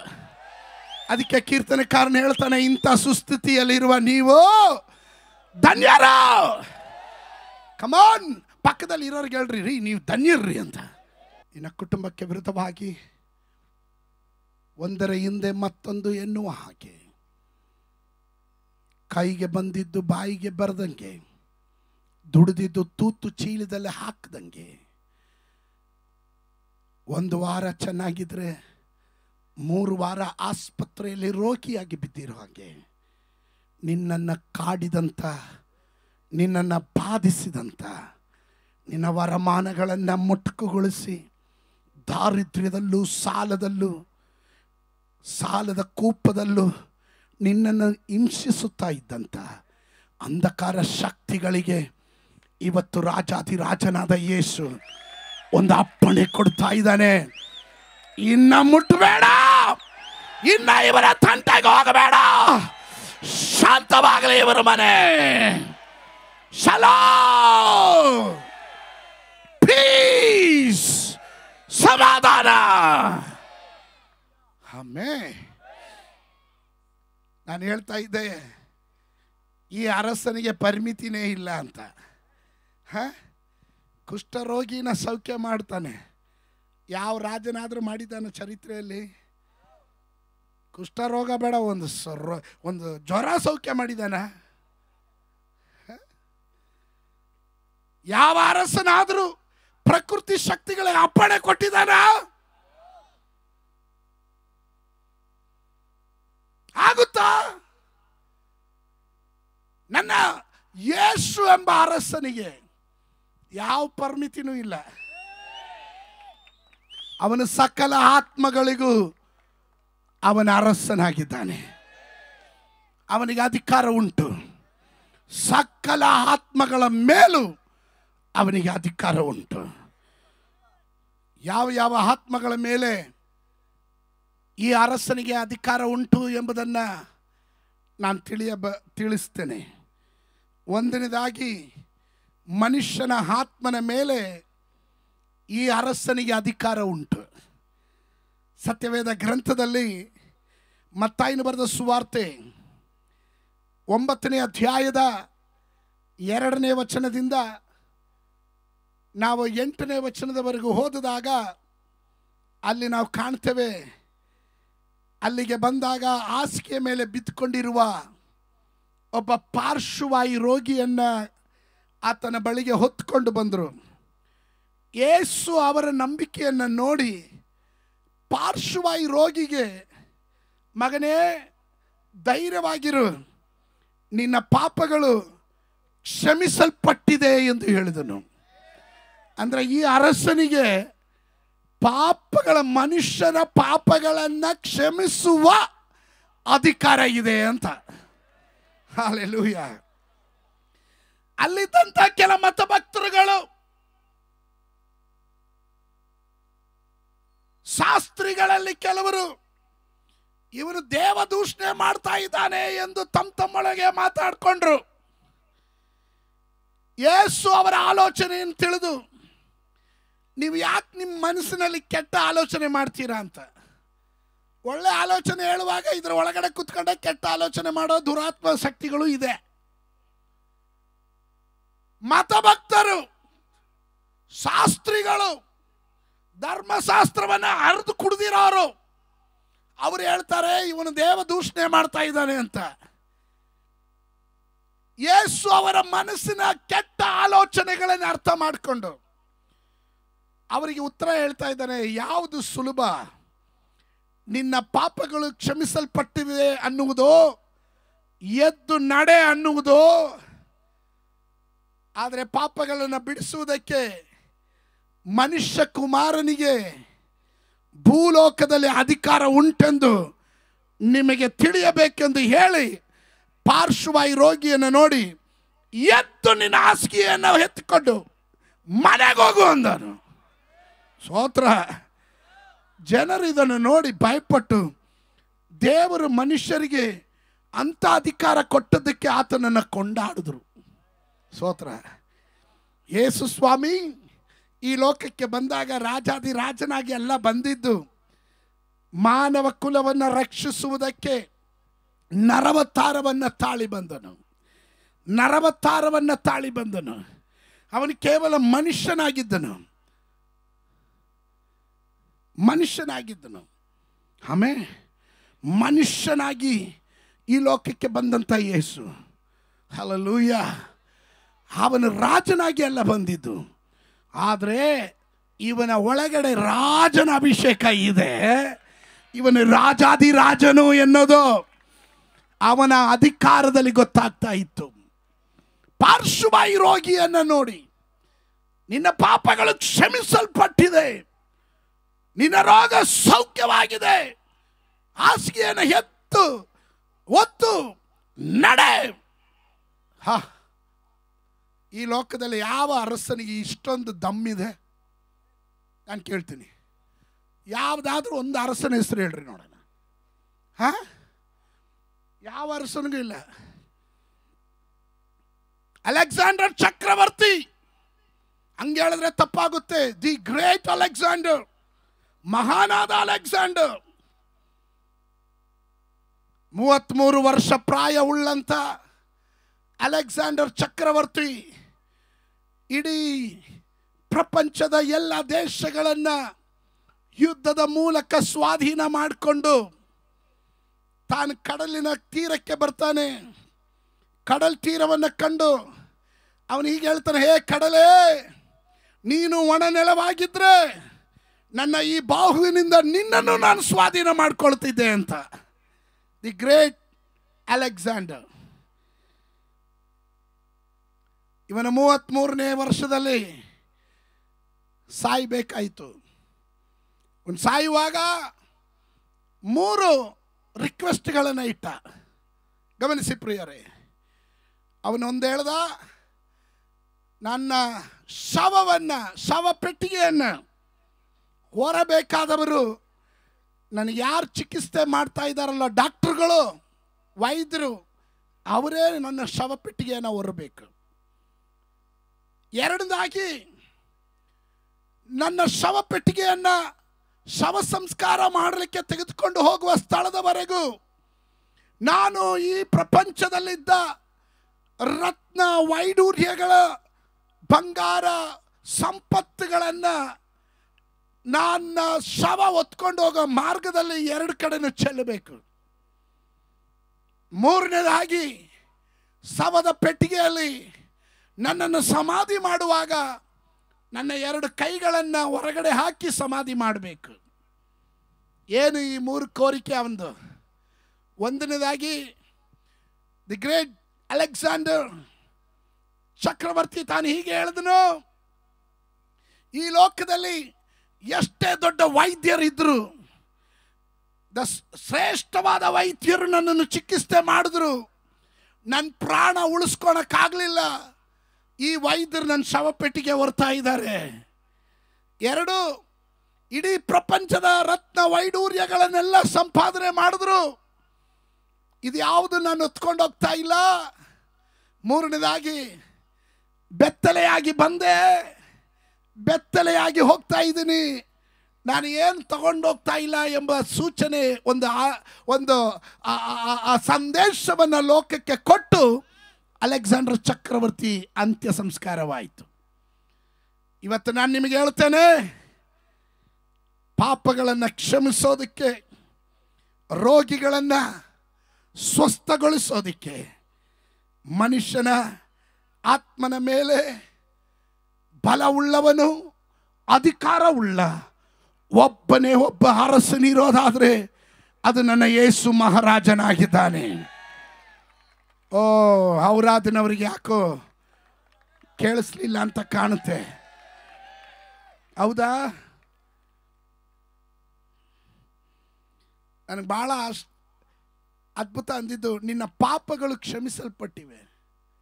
ಯಾವ ಅರಸನಾದರೂ ಪಾಪ ಕ್ಷಮಿಸೋಕೆ ಅಧಿಕಾರ ಇದೆಯಾ ಈ ಭೂಮಿಯಲ್ಲಿ? ಒಬ್ಬರನ್ನ ಹೆಸರು ಕೊಡ್ರಿ ನೋಡೋಣ. ಯಾರಿಗೂ ಸಾಮರ್ಥ್ಯ ಇಲ್ಲ. ಕಾರಣ ಇವರೆಲ್ಲ ದೊಡ್ಡ ಪಾಪಿಗಳೇ. ಕುರುಡನ ದಾರಿ ತೋರ್ಸಕ್ಕಾಗುತ್ತೇನೋ? ಪಾಪಿಯನ್ನ ರಕ್ಷಿಸಕ್ಕಾಗುತ್ತೇನೋ? ಆದ್ರೆ ಈ ಅರಸನು ಪಾಪರಹಿತನು. ಅವನ ಜನನ ಪರಿಶುದ್ಧ, ಅವನ ಜೀವನ ಪರಿಶುದ್ಧ, ಅವನ ಮರಣ ಪರಿಶುದ್ಧ, ಅವನೇ ಪರಿಶುದ್ಧನು. ಹಲ್ಲೆಲೂಯಾ! ಪರಿಶುದ್ಧನಿಗೆ ಮಾತ್ರವೇ ಪಾಪಿಯನ್ನ ಬಿಡುಗಡೆ ಮಾಡಲಿಕ್ಕೆ ಸಾಧ್ಯ. ನಾನೊಂದು ಸಾರಿ ಟ್ರೈನ್ನಲ್ಲಿ ಯಾತ್ರೆ ಮಾಡ್ತಾ ಇದ್ದೆ. ಆಗ ಈ ಟ್ರೈನ್ನಲ್ಲಿ ಯಾತ್ರೆ ಮಾಡುವಾಗ ಕೆಲವರು ಅದನ್ನು ಗುಡಿಸಿ ಅಲ್ಲೆಲ್ಲ ಒರೆಸಿ ಭಿಕ್ಷೆ ಬೇಡುವಂಥ ಭಿಕ್ಷುಕರು ಬರ್ತಾರೆ. ಕರುಣೆ ಉಳ್ಳವರು ಪಾಪ ಅಂತ ಹೇಳಿ ₹1 ₹5 ಕಾಯಿನ್ಗಳನ್ನು ಕೊಡ್ತಾರೆ. ಅವನು ತಗೊಂಡು ಥ್ಯಾಂಕ್ ಯು ಹೇಳ್ಬಿಟ್ಟು ಹೋಗ್ತಾ ಇರ್ತಾನೆ. ನಾನು ನೋಡಿದೆ, ನನ್ನ ಎದುರಿಗೆ ಒಂದು ತಾಯಿ ಕೂತಿದ್ಲು. ಸ್ಥಿತಿವಂತಳು, ಐಶ್ವರ್ಯವಂತಳು, ನೋಡೋಕ್ಕೆಲ್ಲ ಗಟ್ಟುಮುಟ್ಟಾಗೇ ಇದ್ದಾಳೆ. ಒಂದು ಭಿಕ್ಷುಕನಿಗೆ ಒಂದು ನಯಾ ಪೈಸೆ ಕೊಡಲಿಲ್ಲ. ನಾನು ತಿಳ್ಕೊಂಡೆ ಇವಳೆಲ್ಲ ದೊಡ್ಡ ಜಿಪ್ಣತಿ ಇರಬೇಕು, ಕಂಜೂಸ್ ಮಕ್ಕಿಚೂಸ್ ಅಂತೀವಲ್ಲ, ತುಂಬ ಜಿಪ್ಣತನ ಇರುವಂಥ ಸ್ತ್ರೀ ಇರಬೇಕು ಅಂದ್ಕೊಂಡೆ. ಎಲ್ಲರೂ ಕೊಟ್ಟರು, ಆದರೆ ಇವಕ್ಕೆ ಮಾತ್ರ ₹1 ಕೊಡಲಿಲ್ಲ. ಸ್ವಲ್ಪ ಸಮಯ ಈ ಟ್ರೈನ್ ಮುಂದೆ ಹೋಗ್ತಾ ಹೋಗ್ತಾ ಹೋಗ್ತಾ ಒಂದು ನದಿಯ ಸೇತುವೆ ಮೇಲೆ ಯಾತ್ರೆ ಮಾಡೋ ಸಮಯ ಆದಾಗ ಇವಳೊಂದು ಚೀಲ ತೆಗೆದ್ಲು. ಆ ಚೀಲದಲ್ಲಿ ಎಲ್ಲ ₹5 ಕಾಯಿನ್ಗಳೇ ತುಂಬಿಸ್ಕೊಂಡಿದ್ಲು. ನಾನು ಹೇಳಿದೆ, ಎಲ್ಲ ಇವಳ ಇಷ್ಟು ಕಾಯಿನ್ ಇಟ್ಕೊಂಡು ಒಬ್ಬ ನರ ಮನುಷ್ಯನಿಗೆ ಅಯ್ಯೋ ಪಾಪ ಅಂತ ಹೇಳಿ ಒಂದು ಕಾಯಿನ್ ಕೊಡಲಿಲ್ವಲ್ಲ. ನೋಡ್ತಾ ಇದ್ದೆ. ಸ್ವಲ್ಪ ಹೊತ್ತಾಯಿತು. ಈ ಸೇತುವೆ ಮೇಲೆ ಟ್ರೈನ್ ಬರ್ತಿದ್ದಾಗಲೇ ಆ ನದಿಗೆ ಒಂದೊಂದಾಗಿ ಕಾಯಿನ್ ಎಸೆಯಕ್ಕೆ ಸ್ಟಾರ್ಟ್ ಮಾಡಿದ್ಲು. ಒಂದೊಂದಾಗಿ ಎಸೆಯಕ್ಕೆ ಸ್ಟಾರ್ಟ್ ಮಾಡಿದ್ಲು. ನನಗೆ ಆಶ್ಚರ್ಯ ಆಯಿತು. ಬಾಯಿ ಬಿಟ್ಟು ಮನುಷ್ಯ ಕೇಳದಂಥ ಮನುಷ್ಯನಿಗೆ ₹1 ಕೊಡಲಿಲ್ಲ ಇವಳು, ಸುಮ್ಮನೆ ನದಿಗೆ ₹5 ಕಾಯಿನ್ ಬಿಸಾಕ್ತಾ ಇದ್ದಾಳಲ್ಲ ಅಂತ. ನಾನು ಕೇಳಿದೆ, ಏನವ್ವ ಯಾಕೆ ಕಾಯಿನ್ನ ಬಿಸಾಕ್ತಾ ಇದ್ದೀರಾ? ಯಾಕೆ ಬಿಸಾಕ್ತಾ ಇದ್ದೀರಾ?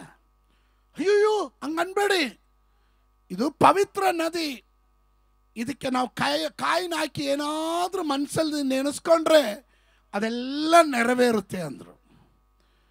ಹಂಗಾಗಿದ್ರೆ ಶ್ರೀಮಂತರೆಲ್ಲ ನದಿಯಲ್ಲಿ ಕಾಯಿನ್ಗಳನ್ನ ಲಾರಿಯಲ್ಲಿ ತಂದು ಸುರಿದ್ಬಿಟ್ಟಿರೋರು ಅಲ್ವಾ? ನನಗೆ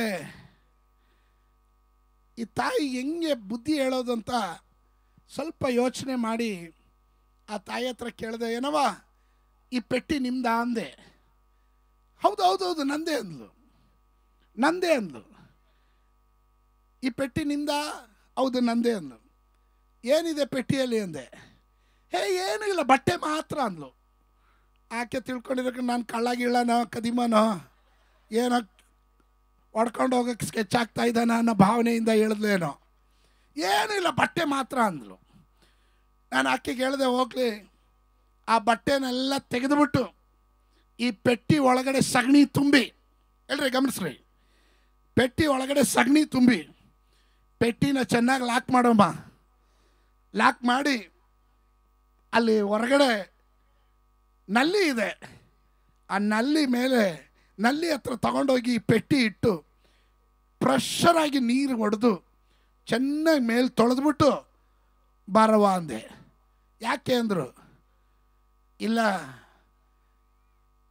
ಆವಾಗ ಸಗಣಿ ಎಲ್ಲ ಹೋಗ್ಬಿಡುತ್ತಲ್ಲ ಅಂದೆ. ಅಯ್ಯ ನಿಮಗೇನು ಬುದ್ಧಿ ಇರುತ್ತಾ? ಅವಳು ನನಗೆ ಹೇಳಿದ್ಲು, ನಿಂಗೇನು ಬುದ್ಧಿ ಇರುತ್ತಾ? ನಾನು ಹೇಳಿದೆ, ಏನಕ್ಕವ್ವ, ಒಳಗಡೆ ಸಗಣಿ ಇದ್ರೆ ಮೇಲ್ಗಡೆ ತೊಳೆದ್ರೆ ಎಲ್ಲಿ ಸಗಣಿ ಹೋಗುತ್ತೆ? ಅವಾಗ ನಾನು ಕೇಳಿದೆ, ಒಳಗಡೆ ಪಾಪ ಇಟ್ಕೊಂಡು ನೀರು ಕಾಯಿನ ಹಾಕಿದ್ರೆ ಎಲ್ಲವಾ ನಿನಗೆ ಪರಿಹಾರ ಆಗುತ್ತೆ. Hallelujah, hallelujah. ಒಳಗಡೆ ಇರೋ ಸಗಣಿ ಹೋಗ್ಬೇಕು ಫಸ್ಟು. ಕೋಪ, ಕ್ರೋಧ, ಮತ್ಸರ, ಹೊಟ್ಟೆ ಕಿಚ್ಚು, ಜಗಳ, ಭಿನ್ನತೆ, ಧುಂದುತನ, ಕುಡುಕತನ, ಈ ಇತ್ಯಾದಿಗಳು ನಿನ್ನ ಒಳಗಡೆ ಇರೋದ್ರಿಂದ ಅದು ನಿನ್ನನ್ನು ಅಶುದ್ಧ ಮಾಡ್ತಾ ಇದೆ. ಯೇಸು ಸ್ವಾಮಿ ಅರಸನಾಗಿ ಬರುವುದಾದ್ರೆ ಅವನು ನಿನ್ನ ಜೀವಿತದಲ್ಲಿ ಆಳ್ವಿಕೆ ಮಾಡೋದು ಮಾತ್ರವಲ್ಲ, ನಿನ್ನ ಸಕಲ ಪಾಪಗಳನ್ನು ತನ್ನ ರಕ್ತದಿಂದ ಶುದ್ಧಿ ಮಾಡಿ ನಿನ್ನನ್ನು ಪರಿಶುದ್ಧಗೊಳಿಸುವ ದೇವರಾಗಿದ್ದಾನೆ. ಹಲ್ಲೆಲೂಯಾ. ಸತ್ಯವೇದ ಗ್ರಂಥದಲ್ಲಿ ದೇವರ ವಾಕ್ಯ ಹೇಳುತ್ತದೆ, ರೋಮಾಪುರದವರಿಗೆ ಬರೆದ ಪತ್ರಿಕೆ 3:23 ಹೇಳುತ್ತೆ, ಎಲ್ಲರೂ ಪಾಪ ಮಾಡಿ ದೇವರ ಮಹಿಮೆಯನ್ನು ಹೊಂದದೆ ಹೋಗಿದ್ದಾರೆ. ಹೆಚ್ಚು ಕಡಿಮೆ ಯಾರೂ ಇಲ್ಲ, ನೀತಿವಂತನು ಯಾರೂ ಇಲ್ಲ, ಎಲ್ಲರೂ ಪಾಪ ಮಾಡಿದ್ದಾರೆ. ದಾವೀದನ ಭಾಷೆಯಲ್ಲಿ ಹೇಳಿದ್ರೆ ಕೀರ್ತನೆ 51:5 ಜನ್ಮ ಪಾಪ, 51:4 ಕರ್ಮ ಪಾಪ, 51:3 ನಮ್ಮ ಪಾಪ ನಿನ್ನ ಮುಂದೆ ಇದೆ. ನೀತಿವಂತರು ಯಾರೂ ಇಲ್ಲ, ಎಲ್ಲರೂ ಪಾಪ ಮಾಡಿ ದೇವರ ಮಹಿಮೆ ಹೊಂದದೆ ಹೋಗಿದ್ದಾರೆ. ಆದರೆ ಪಾಪಿಗಳನ್ನ ಹುಡುಕಿ ರಕ್ಷಿಸುವುದಕ್ಕೋಸ್ಕರನೇ ಈ ಅರಸನು ಭೂಮಿಗೆ ಇಳಿದು ಬಂದವನಾಗಿದ್ದಾನೆ. Hallelujah, hallelujah, hallelujah. ನಮ್ಮ ಪಾಪಗಳನ್ನು ನಾವು ನಿವಾರಿಸುವುದಕ್ಕೆ ನಮಗೆ ಸಾಧ್ಯವಿಲ್ಲ. ಕೀರ್ತನೆ 65:3 ಹೇಳುತ್ತೆ, ನಮ್ಮ ಪಾಪಗಳನ್ನು ನಿವಾರಿಸಲು ನನ್ನಿಂದ ಆಗೋದಿಲ್ಲ, ಆದರೆ ನಮ್ಮ ದೋಷ ಪರಿಹಾರಕನು ನೀನೇ, ನೀನೇ. ಹಲ್ಲೆಲೂಯ. ಕೀರ್ತನೆ 40:12 ಹೇಳುತ್ತದೆ, ಯಾಕೆಂದರೆ ಲೆಕ್ಕವಿಲ್ಲದ ಆಪತ್ತುಗಳನ್ನು ನನ್ನನ್ನು ಸುತ್ತಿಕೊಂಡಿವೆ, ನನ್ನ ಪಾಪಗಳು ನನ್ನನ್ನು ಹಿಂದಟ್ಟಿ ಹಿಡಿದಿರ್ತವೆ, ನನಗೆ ದಿಕ್ಕೇ ತೋರೋದಿಲ್ಲ, ಅವು ನನ್ನ ತಲೆ ಕೂದಲಿಗಿಂತಲೂ ಹೆಚ್ಚಾಗಿವೆ, ನಾನು ಎದೆಗುಂದಿ ಹೋದೆನು. ಕೀರ್ತನೆಕಾರನು 38:3 ಹೇಳ್ತಾನೆ, ನಿನ್ನ ಸಿಟ್ಟಿನಿಂದ ನನ್ನ ಶರೀರದಲ್ಲಿ ಸ್ವಸ್ಥತೆ ತಪ್ಪಿ ಹೋಗಿದೆ, ನನ್ನ ಪಾಪದಿಂದ ನನ್ನ ಎಲುಬುಗಳಲ್ಲಿ ಸ್ವಲ್ಪವೂ ಕ್ಷೇಮವಿಲ್ಲ.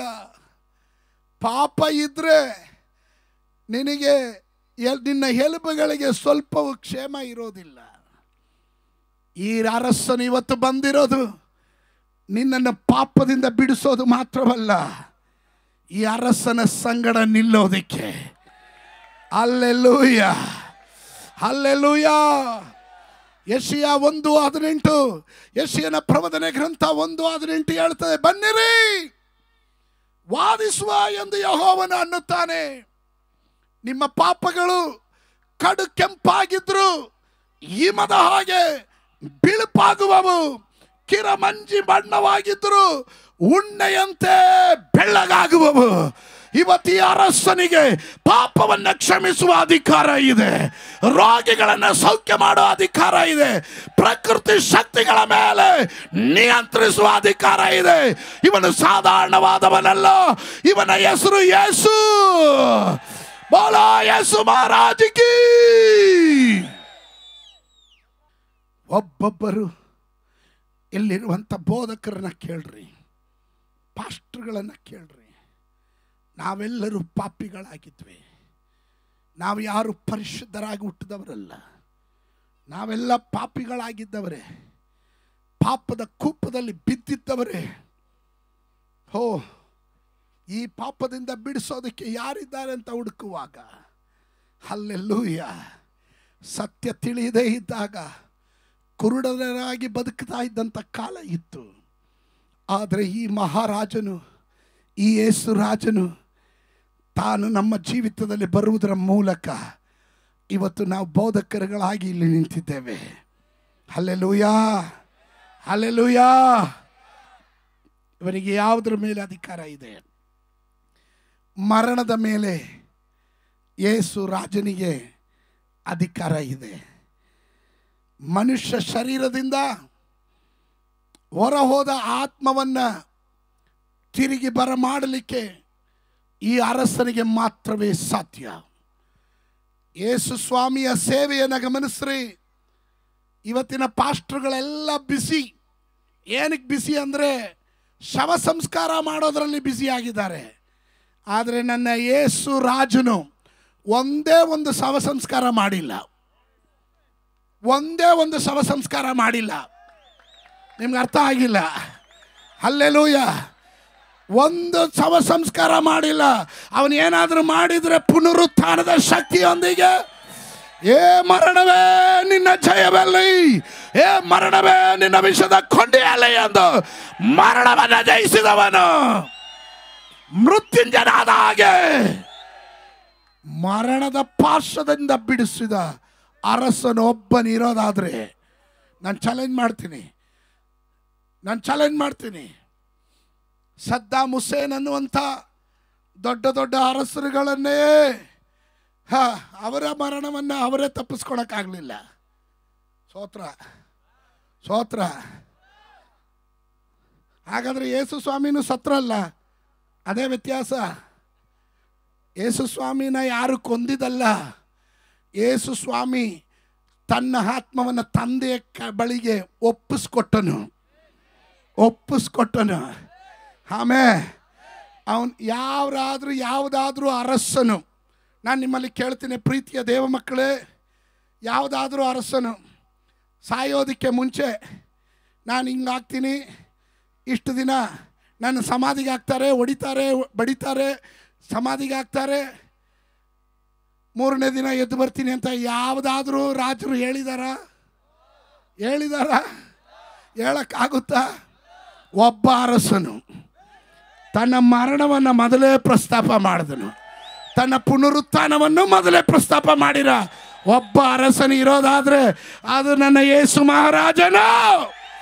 Hallelujah.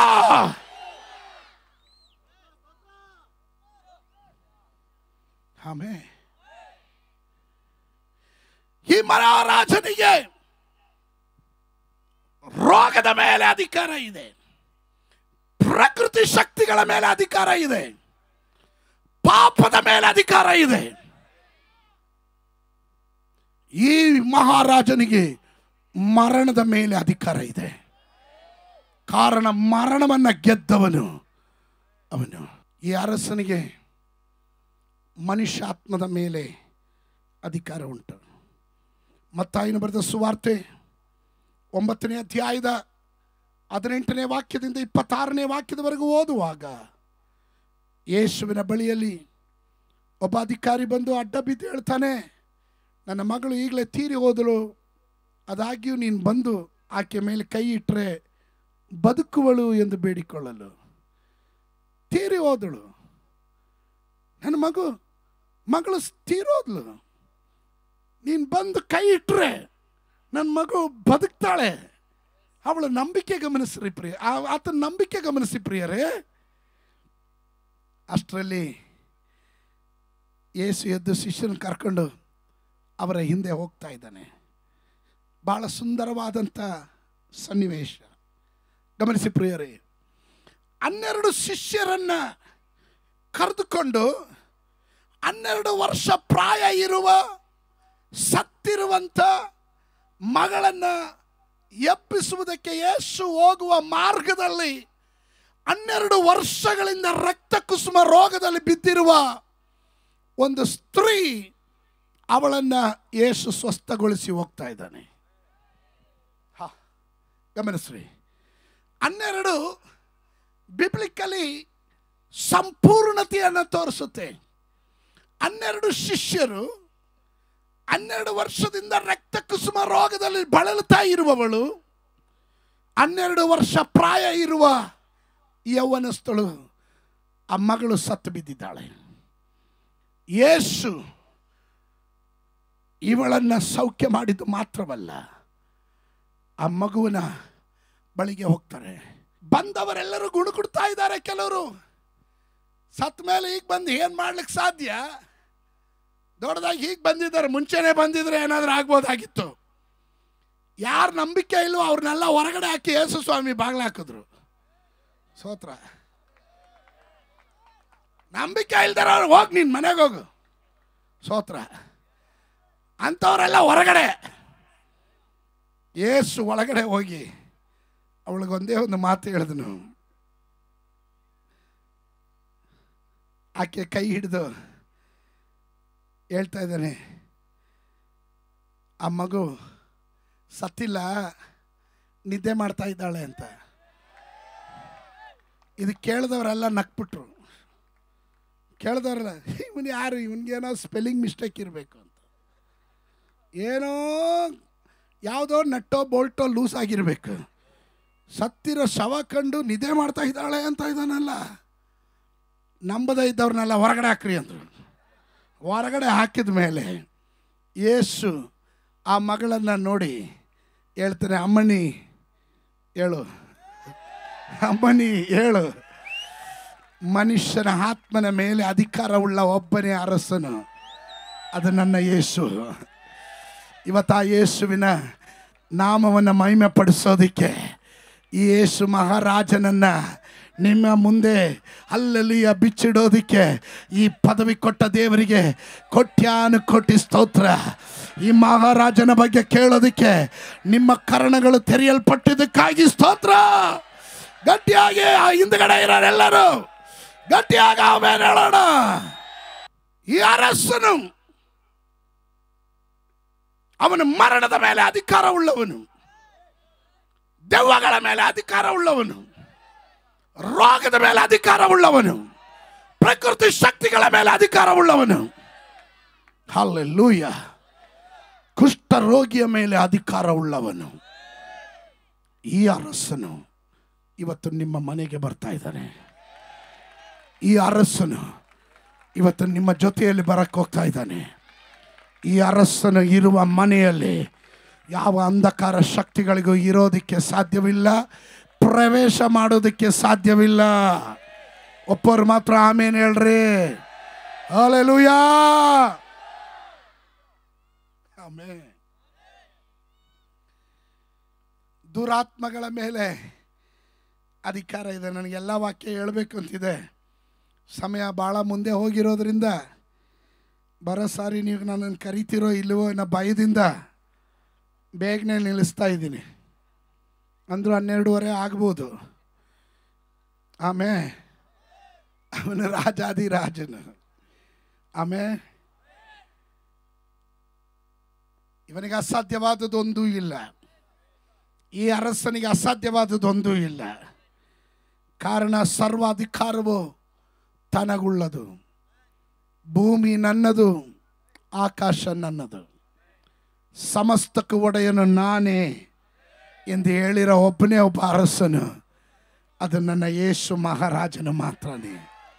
Hallelujah, hallelujah, hallelujah. Amen. Hallelujah. ಈ ರಾತ್ರಿ ಕೆಲವರು ಅಂಗೀಕರಿಸ್ತಾರೆ, ಕೆಲವರು ಪರಿಹಾಸ್ಯ ಮಾಡ್ತಾರೆ. ಅಂಗೀಕರಿಸುವವರ ಪ್ರತ್ಯೇಕತೆ. ಎಲ್ಲರೂ ಈ ಅರಸನನ್ನು ಅಂಗೀಕರಿಸಲಿಲ್ಲ. ಆದ್ರೆ ಪೀಲಾತನು ಒಮ್ಮೆ ಹೇಳ್ತಾ ಇದ್ದಾನೆ, ಯೋಹನಾನ್ ಸುವಾರ್ತೆ 18:37 ನಾವು ಅದನ್ನು ಕಾಣಬಹುದು. ಈಗೋ ನಿಮ್ಮ ಅರಸನು. ಯೋಹನಾನ್ ಸುವಾರ್ತೆ 18:37 ನಾವು ಅದನ್ನು ಗಮನಿಸಬಹುದು. ನಾನೆಲ್ಲ ವಾಕ್ಯವನ್ನು ಜಂಪ್ ಮಾಡಿ ಮುಂದೆ ಹೋಗ್ತಾ ಇದ್ದೀನಿ. ಪೀಲಾತನು, ಹಾಗಾದ್ರೆ ನೀನು ಅರಸನು ಹೌದೋ ಅಲ್ಲವೋ ಅಂದನು. ಯೇಸು ಅವನಿಗೆ, ನನ್ನನ್ನು ಅರಸನೆಂದು ನೀನೇ ಹೇಳಿದ್ದಿ. ನಾನು ಸತ್ಯದ ವಿಷಯದಲ್ಲಿ ಸಾಕ್ಷಿ ಹೇಳುವುದಕ್ಕೋಸ್ಕರ ಹುಟ್ಟಿದವನು, ಅದಕ್ಕೋಸ್ಕರವೇ ಈ ಲೋಕಕ್ಕೆ ಬಂದಿದ್ದೇನೆ. ಸತ್ಯಪರರೆಲ್ಲರೂ ನನ್ನ ಮಾತಿಗೆ ಕಿವಿಗೊಡುತ್ತಾರೆ ಎಂದು ಉತ್ತರ ಕೊಟ್ಟನು. ಹಲ್ಲೆಲೂಯಾ. ಕೆಲವರು ಅಂಗೀಕರಿಸಲ್ಲ, ಅವರಿಗೆ ಸತ್ಯ ಇಷ್ಟ ಇಲ್ಲ, ಅವರು ಸುಳ್ಳೇ ನಂಬುತ್ತಾರೆ. ಆಮೆನ್. ಆದರೆ ಸತ್ಯಪರರೆಲ್ಲರೂ ಯೇಸುವಿನ ಮಾತನ್ನು ಕೇಳ್ತಾರೆ. ಆಮೆನ್. ಸತ್ಯವು ನಿಮ್ಮನ್ನ ಬಿಡುಗಡೆ ಮಾಡುತ್ತೆ. ಸತ್ಯವನ್ನು ನೀವು ತಿಳಿಯೋದಾದ್ರೆ ಸತ್ಯ ನಿಮ್ಮನ್ನ ಬಿಡುಗಡೆ ಮಾಡುತ್ತೆ. ಅಸತೋಮ ಸದ್ಗಮಯ, ಸಮತೋಮ ಜ್ಯೋತಿರ್ಗಮಯ, ಮೃತ್ಯೋಮ ಅಮೃತಂಗಮಯ. ಅಸತ್ಯದಲ್ಲಿ ಜೀವಿಸುವ ನನ್ನನ್ನು ಸತ್ಯ ಮಾರ್ಗದಲ್ಲಿ ನಡೆಸುವವರು ಯಾರು? ಕತ್ತಲೆಯಲ್ಲಿ ಜೀವಿಸುತ್ತಿರುವ ನನ್ನನ್ನು ಬೆಳಕಿನ ಕಡೆ ನಡೆಸುವವರು ಯಾರು? ಪಾಪದ ಸಂಬಳವಾದ ಮರಣ, ಈ ಮರಣಕ್ಕೆ ಯೋಗ್ಯನಾಗಿರುವ ನನ್ನನ್ನು ನಿತ್ಯ ಜೀವದ ಕಡೆ ನಡೆಸುವವರು ಯಾರು ಎಂಬ ಕೇಳುವ ಪ್ರಶ್ನೆಗೆ ಇವತ್ತು ರಾತ್ರಿ ನಾನು ಉತ್ತರ ಹೇಳ್ತೇನೆ. ಈ ಮಹಾರಾಜನೊಬ್ಬನಿಂದಲೇ ಸಾಧ್ಯ. ಆತನು ಜೀವಂತವಾಗಿರುವಾಗ ಹೇಳಿದನು, ನಾನೇ ಸತ್ಯ, ನಾನೇ ಬೆಳಕಾಗಿದ್ದೇನೆ, ನನ್ನನ್ನು ನಂಬುವವನಿಗೆ ನಿತ್ಯ ಜೀವ ಉಂಟು. ಆಮೆನ್.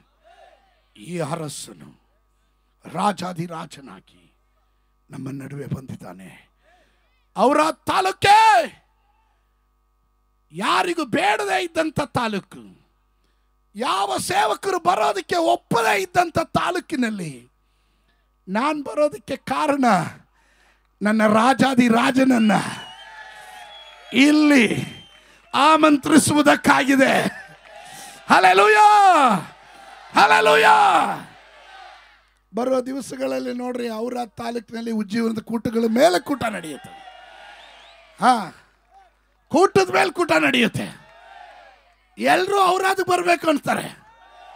ಬೀದರ್ ಜಿಲ್ಲೆಯ ಎಲ್ಲ ತಾಲೂಕುಗಳಲ್ಲೂ ಈ ರಾಜಾದಿರಾಜನಿಗೆ ಅಧಿಕಾರ ಇದೆ. ಎಲ್ಲ ದುಷ್ಟ ಶಕ್ತಿಗಳು ಮೊಣಕಾಲು ಮಡಿಸಬೇಕಾಗುತ್ತೆ. ಹಲ್ಲೆಲೂಯಾ. ಮತ್ತಾಯನ ಸುವಾರ್ತೆ 8-9 ಅಧ್ಯಾಯಗಳಲ್ಲಿ ಯೇಸುವಿನ ರಾಜತ್ವದ ಕುರಿತು, ರಾಜನು ಮಾಡಿದ ಅವನ ಅಧಿಕಾರದ ಪರಿಮಿತಿಯ ಕುರಿತು ನಾವು ಕಂಡಿರೋದಾದ್ರೆ 10ನೇ ಅಧ್ಯಾಯ ಆರಂಭವಾಗುವುದೇ ಕೆಲವರನ್ನ ಅಪಾಯಿಂಟ್ ಮಾಡ್ತಾ ಇದ್ದಾನೆ, ಕೆಲವರನ್ನ ನೇಮಕ ಮಾಡ್ತಾ ಇದ್ದಾನೆ. ನಾನಿವತ್ತು ಪ್ರಬೋಧನೆಯಾಗಿ ಹೇಳ್ತಾ ಇದ್ದೇನೆ, ಅವರ ತಾಲೂಕಿನಿಂದ ಕೆಲ ಯೌವನಸ್ಥರನ್ನ ದೇವರ ನೂತನ ಅಭಿಷೇಕದೊಂದಿಗೆ ದೇವರ ಅಭಿಷೇಕ ಮಾಡ್ತಾ ಇದ್ದಾನೆ. ಹಲ್ಲೆಲೂಯಾ.